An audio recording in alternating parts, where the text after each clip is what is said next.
जम्मू कश्मीर में 22,454 जॉब्स को आउटसोर्स करने का मुद्दा सिर्फ एक एडमिनिस्ट्रेटिव ऑर्डर नहीं रहा है, बल्कि रोजगार, गवर्नेंस और यूथ पॉलिसी पर एक बड़ी बहस का सबब बना हुआ है। हुकूमत का कहना है कि 29 डिपार्टमेंट्स में मैन पावर की फौरन ज़रूरियात को पूरा करने के लिए security staff, sanitation workers, drivers, IT personal और वोकेशनल वर्कर्स जैसे पोस्ट को गवर्नमेंट मार्केट प्लेस यानी कि जेम पोर्टल के जरिए आउटसोर्स किया गया। वहीं एडमिनिस्ट्रेशन का दावा है कि पूरा प्रोसेस ट्रांसपेरेंट था और कम्पिटिटिव बिडिंग के जरिए वेंडर्स का इंतखाब किया गया है और इसे बैकडोर रिक्रूटमेंट कहना बिल्कुल गलत है।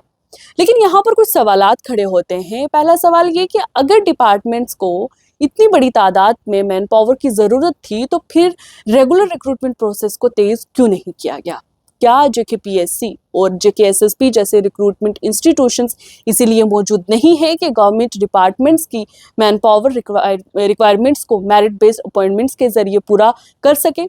यहाँ दिलचस्प बात यह है कि इस बहस में सिर्फ अपोजिशन ही नहीं बल्कि हुकूमत भी अपना बचाव करते हुए पिछली हुकूमतों पर जिम्मेदारी डाल रही है।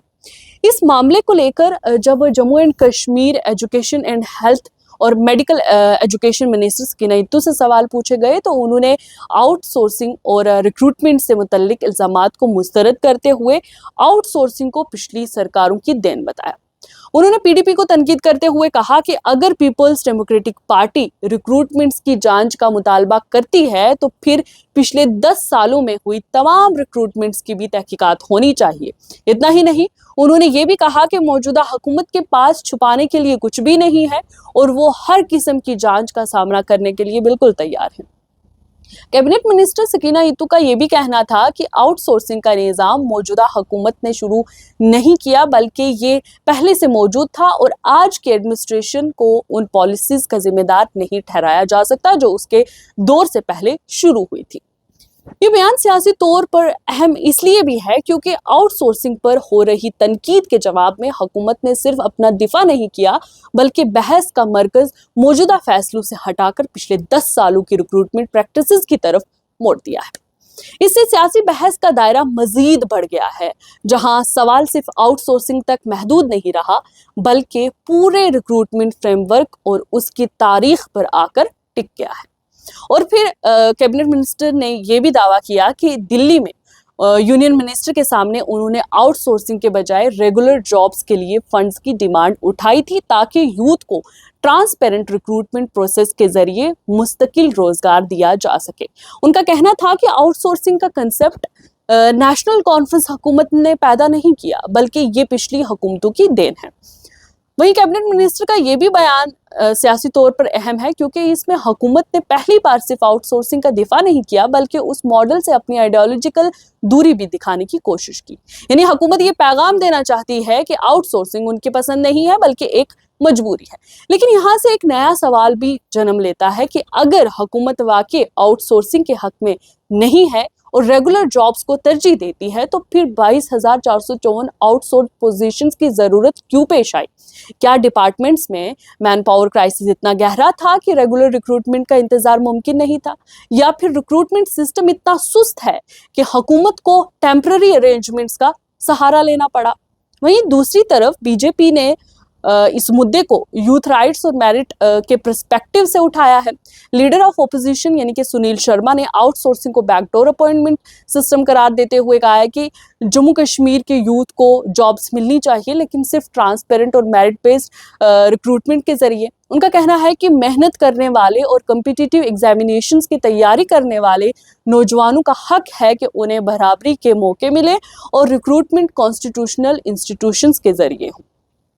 यहाँ सियासी रिटोरिक से हटकर अगर पॉलिसी को देखा जाए तो दोनों तरफ के बयानात में एक इंटरेस्टिंग कंट्राडिक्शन नजर आती है।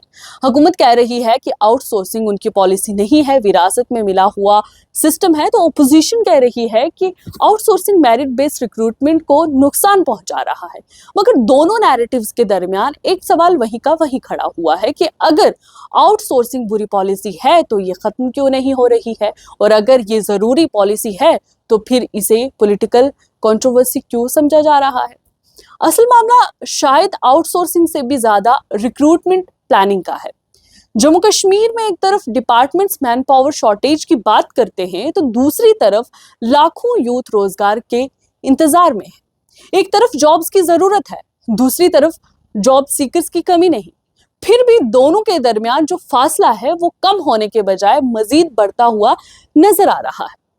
इस बहस का एक और पहलू भी सामने आता है कि जब हुकूमत पिछली रिक्रूटमेंट्स की जांच की बात करती है और अपोजिशन मौजूदा पॉलिसीज पर सवाल उठाती है, तो असल चैलेंज अकाउंटेबिलिटी और कंटिन्यूटी के दरमियान तवाजुन कायम करना बन जाता है कि पब्लिक डिस्कोर्स में ब्लेम फिक्सिंग से ज्यादा अहमियत इस बात की है कि आगे की रिक्रूटमेंट रोड मैप क्या है और यूथ के मुस्तकिल रोजगार की किस तरह कोशिश की जा रही है। इस बहस का सबसे अहम पहलू ये भी है कि यूथ को सियासत से ज्यादा नतीजे चाहिए। उनके लिए ये इतना अहम नहीं है कि आउटसोर्सिंग किसने शुरू की और किसने जारी रखी। उनके लिए ये अहम है कि परमानेंट वैकेंसीज कब भरी जाएंगी, रिक्रूटमेंट प्रोसेस कितना तेजी से चलेगा और मेरिट को कितनी तरजीह दी जाएगी।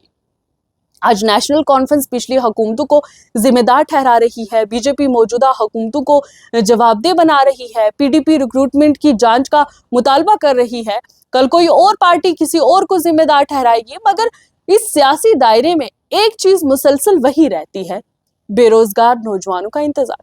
और शायद इसीलिए आउटसोर्सिंग की ये पूरी बहस एक बुनियादी सवाल पर आकर रुक जाती है कि क्या जम्मू एंड कश्मीर में रोजगार एक पॉलिसी प्रायोरिटी है या सिर्फ एक सियासी नैरेटिव। क्योंकि जब एक यूथ के हाथ में अपॉइंटमेंट लेटर्स नहीं आते, तब तक आउटसोर्सिंग, ट्रांसपेरेंसी, इन्वेस्टिगेशन और ब्लेम गेम की सारी बहस अधूरी रहेगी। फिलहाल तारीख ये याद नहीं रखेगी कि आउटसोर्सिंग किसने शुरू की थी, तारीख ये याद रखेगी कि जब लाखों नौजवान रोजगार के इंतजार में थे, तब हुकूमतों ने उनके लिए क्या किया। आपकी क्या कुछ राय है? अपनी राय कमेंट सेक्शन में जरूर रखिएगा।